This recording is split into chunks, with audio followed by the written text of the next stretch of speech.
Hi అండి. ఈరోజు టమాటీ పప్పు చేస్తున్నాను, చూపిస్తానండి. ఇగటి ఈ పప్పు ముసిరిపప్పు. కొంచెం పప్పు అండి బాగా 2 టైమ్స్ కడుక్కోవాలి. ఒక 3 టమాటీలు,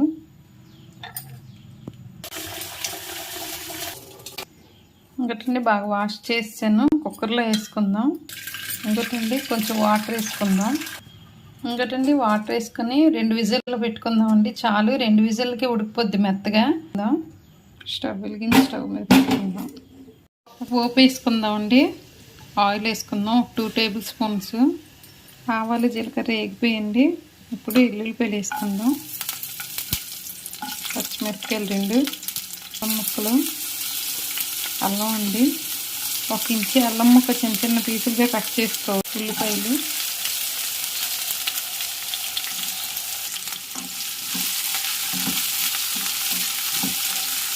ఇప్పుడు ఇందులో కరివేపాకు కొత్తిమీర వేసుకుందాం కదా.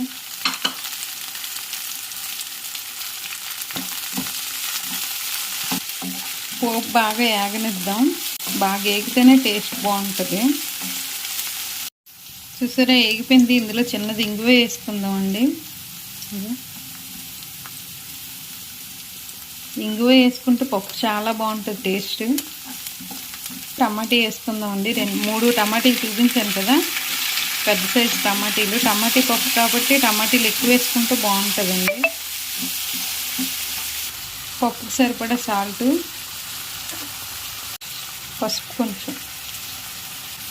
టమాటీలు బాగా మగ్గిపోతే అప్పుడు వేసుకుందామండి పప్పు వేసుకుందాం. ఇందులో చాలా టేస్ట్గా ఉంటుందండి. మీరు ఒకసారి ట్రై చేయండి.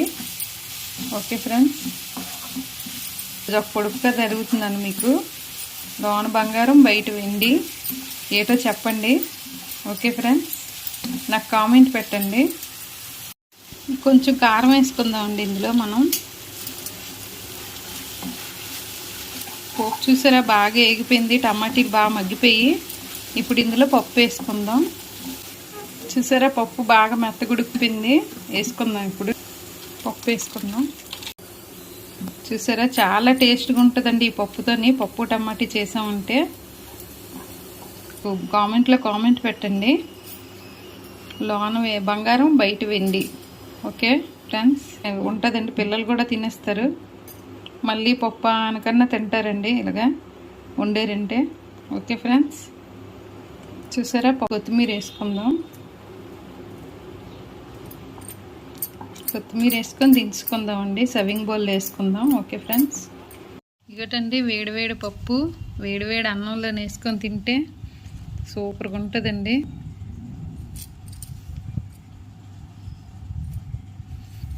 ఎంత బాగుందండి, చాలా బాగుంది. మీరు ఇలా చేసుకొని తినండి పప్పు. ఇంకో చూసారా. Okay friends, bye.